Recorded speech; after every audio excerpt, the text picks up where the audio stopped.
नियम में सबसे पहला है शौच, पवित्रता।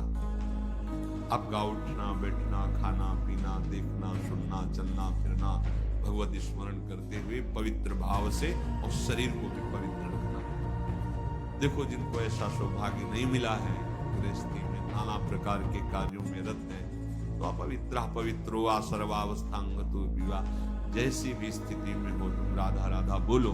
पर आपको तो सौभाग्य मिला हुआ है कि आप हर समय असंग और पवित्र लाभ लीजिए, और उस लाभ को जगत मंगल के लिए प्रभु के चरणों में अर्पित कीजिए। आपके लिए तो बहुत बढ़िया अवसर मिल गया है। आपका पवित्रता पर ध्यान होना चाहिए, आपका शरीर पवित्र होना चाहिए, आसन पवित्र होना चाहिए। शौचाचार के विषय में पीछे सत्संग में बताया गया है, मिट्टी जल आदि से शरीर की और राग द्वेष आदि त्याग कर भगवत स्मरण करते हुए हृदय की पवित्रता होती है। संतोष, चाहे गृहस्थ हो चाहे विरक्त हो, भगवत प्राप्ति करना है तो ये लाना ही होगा हृदय। बिन संतोष न काम न साही, अछत काम सुख सपने नहीं। यदि संतोष नहीं है तो कामनाओं की बाढ़, जहां कामनाएं हैं।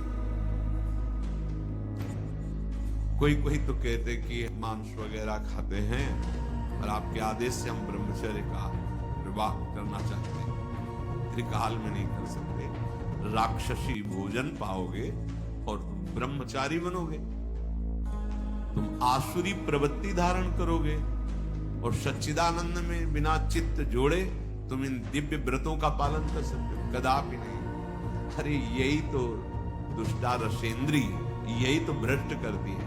इसी से सारे विकार शुरू हो जाते हैं। जिसकी रसेंद्री शासन में नहीं, खाना पीना सही नहीं, परमार्थ की केवल बातें करे।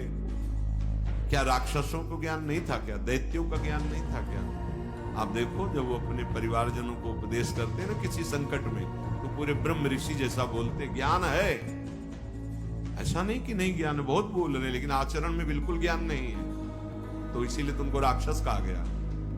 तुम्हारे आचरण राक्षसों जैसे हो, कह रहे हो कि हम अमुक अमुक साधन व्यर्थ की बात। नियम से चलो, शौच, संतोष।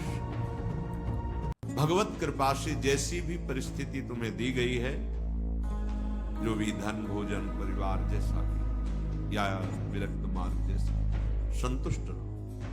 जथा लाभ संतोष सदा काहू सु कछु न। बड़ा शांत मार्ग है, बड़ा गंभीर मार्ग है ये, बड़ा सहनशीलता की जरूरत है। और सही पूछो तो आपको कोई दुख है ही नहीं, आपको कुछ चाहिए ही नहीं। आपके अंदर दुख और चाह जो आई वो शरीर को लेकर, संसार को लेकर आई। इसीलिए आपको संतोष, अगर संतोष रहो धारण करोगे तो आशाएं नष्ट हो जाएंगी। आशाएं नष्ट होंगी तो दुख का नामो निशान मिट जाएगा। आशा ही परमम दुखम, नैराश्यम परमम सुखम। जैसी भी प्रभु ने परिस्थिति दी, जो भी आपके पास, वो भगवत कृपा से उसी में संतुष्ट रहना सीखो। तीसरा, तपस्या।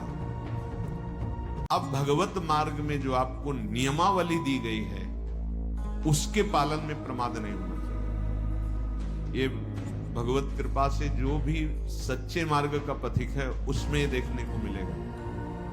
कैसी भी दुखद परिस्थिति हो, नियम इतना बड़ा बलवान होता है तो अपने आप उसे समय से, ये पक्का, आप पहले नियम पकड़ो, फिर नियम आपको पकड़ लेगा।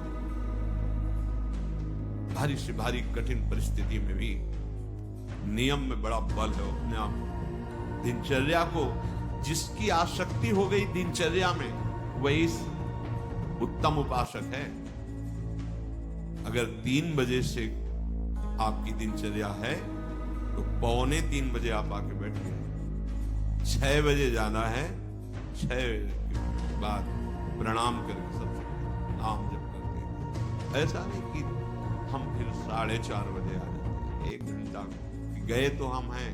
ये दिनचर्या नहीं, ये प्रमाद है। जिस समय जो आपकी दिनचर्या बन रही है, देखो, आजीवन 2 बजे नींद त्यागने का गुरुदेव ने बचपन में अभ्यास बना दिया। समीपी वो आप तखत पे शयन करते, स्वामी उठे, उठ, देख देख उठ, 2 बज गए, माला ले बैठ जा। जी महाराज। वो आप बैठे ऐसे नीचे, गुरु कृपा से आज तक कष्ट हो या कुछ भी, जो दिनचर्या है वो दिनचर्या है, वही दिनचर्या हमारा भगवान है, दिनचर्या ही हमारा स्वरूप है, दिनचर्या ही हमारी तपश्चर्या है। उसके लिए प्रमाद नहीं होता। अगर शरीर में जान है तो दिनचर्या में बाधा नहीं पड़ती। देखो बड़े बड़े सिद्ध महापुरुषों के, श्री सनातन गोस्वामी जी वृंदावन से गिरिराज जी की परिक्रमा जब वयोवृद्ध हो गए तो गिरिराज जी लालजू महाराज प्रकट हुए और कहा, बाबा देखो हम तो हर समय आपके मानस पटल पर छाए रहते हैं, आपका शरीर वयोवृद्ध हो गया, आप काहे को आते हैं, अब आपको परिक्रमा की क्या जरूरत है, अब मत आए। दूसरे दिन फिर पहुंचे।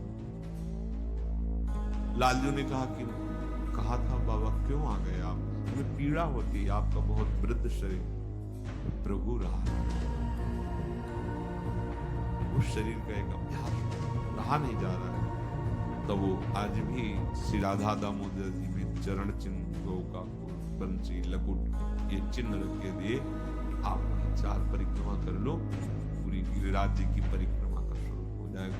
हमारी बात मान लो, हमारी प्रार्थना मान लो। प्रभु कह रहे हैं जब आप अपने समय, तो जो आपको कष्ट मिल रहा है, तपश्चर्या किसे कहते हैं, जो आपको कष्ट सहन करना पड़ रहा है, मान लो 2 बजे किसी को नींद ना आती हो तो 2-3 बजे तो आ ही जाएगी, 4-5 है, आराम से ठंडा मौसम हो जाता है, बढ़िया।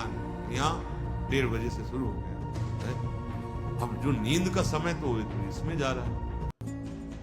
अब ये जो कष्ट आपको सहना पड़ रहा है, ये आपकी भारी तपस्या हो रही है, आपके दुष्कृत नष्ट हो रहे हैं रोज का रोज आप।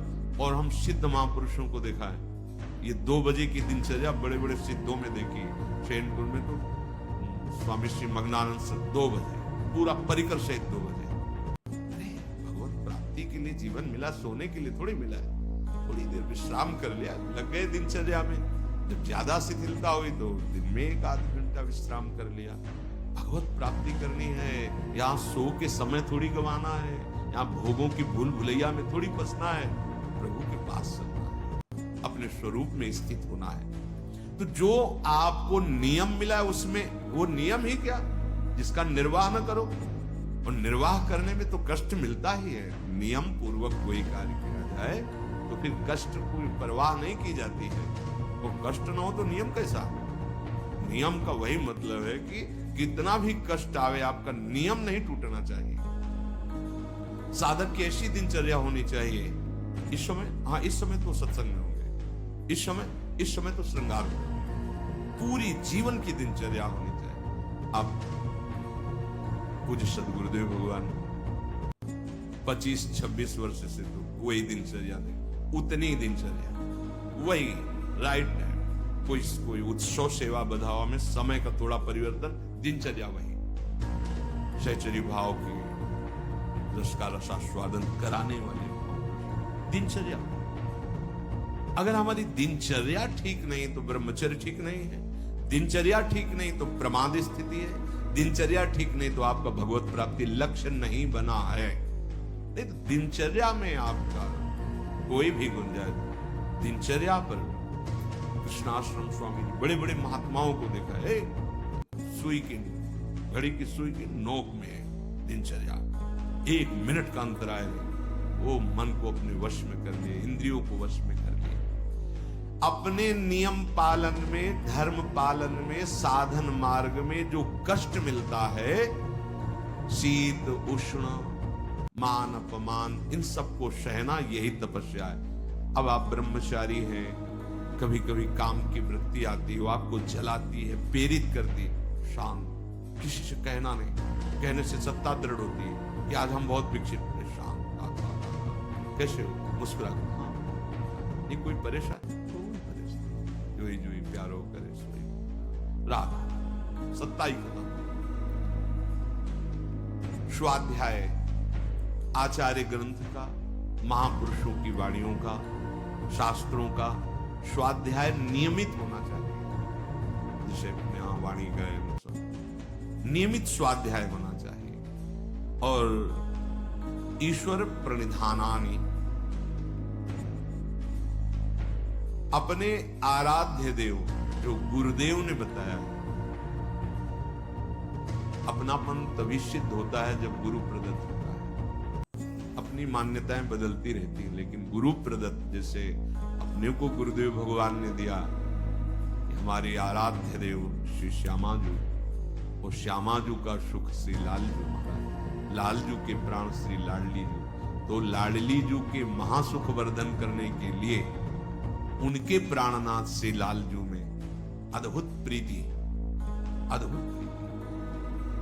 तद्भावोत्सवता परम भवतु में तत्प्राणनाथ है। हमारी युगल उपासना ऐसी है, गोरे चरणारविंद की ठसक, युगल का उपाय। लालजू में अत्यंत प्रीति है।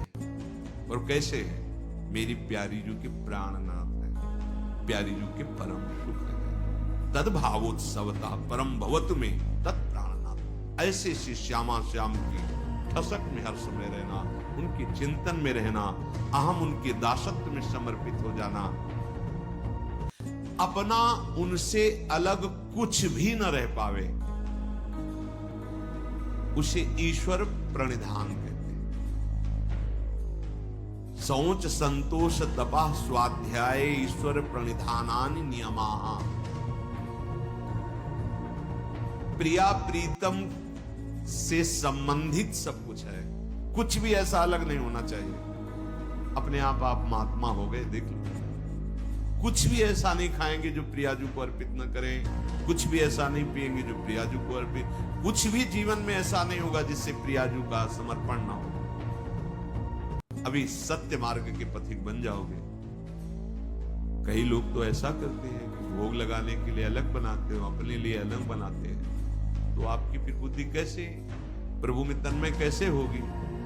तुम अपनी रसेंद्री को तृप्ति करने के लिए अगर भाव रखते हो तो उपासना क्या, ये थोड़ी कि प्रभु भूखे बैठे हैं उनको पवाद, अरे विश्वंभर सारे जगत का भरण पोषण करते हो, आपका केवल भाव पाते हैं। बाहरी जो शरीर की पवित्रता रखता है उसका वैराग्य बढ़ता चला जाता है। ये जितना आप मलिन शरीर रखोगे उतना ही भोगासक्ति बढ़ेगी, शरीरासक्ति बढ़ेगी। बाहरी इस नियम, शौच रूपी नियम का पालन करने से शरीर पर राग रहित वृत्ति हो जाती है, वैराग्य हो जाती है, शरीर का रहस्य प्रकट हो जाता है। मैं नहीं, पवित्र शरीर रखने से नहीं, टिकाऊ नहीं, इससे राग खत्म हो जाता है। और अंतर से पवित्रता रखने से मन प्रसन्न रहता है, बुद्धि एकाग्र रहती, इंद्रियां निर्विषय हो जाती हैं और उसे आत्मबोध प्राप्त करने की योग्यता आ जाती है। बहुत सुंदर। और संतोष धारण करने से समस्त सुख सामग्रियां उसके अनुकूल हो जाती हैं। रात से देखो, कामना करने से भटकना पड़ेगा और संतोष धारण कर लो तो सारे सुख वैभव आपके समीप आ जाएंगे। संतोष की सिद्धि यही है।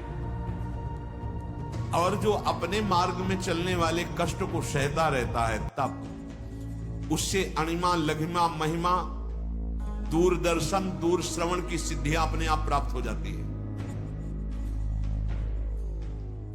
ये कोई इस बात में न रे कि मैं इतना कष्ट सह रहा हूं, इसका मतलब क्या, वो बड़ा सुखी हो रहा है, ये हम अंदर की बात बता रहे हैं। बहुत ध्यान से समझना। अगर आप कुछ मिनट भजन कर लिए, कुछ मिनट पाठ कर लिए, ठाकुर सेवा कर लिए, कोई परेशानी आपको